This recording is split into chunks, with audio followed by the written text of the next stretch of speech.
Okay, I want to test the park steering assist to park in this perpendicular parking between this car and this car. Let's start, push the button, put the turn signal. This is a parallel parking, but you should see the perpendicular by going forward. Okay. This is me to go forward.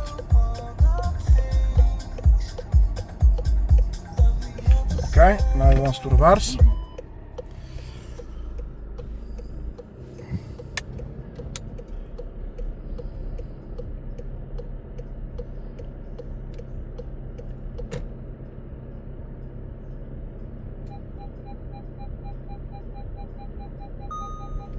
Okay, now it wants to go forward. I put the forward gear.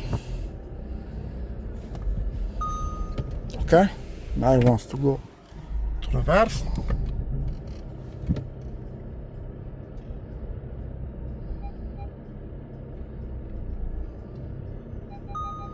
Boom, all done.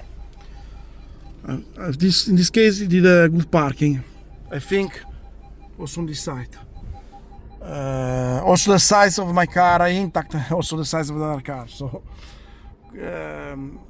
working test, and I would say that the only problem is with the oblique parking, but it's acceptable.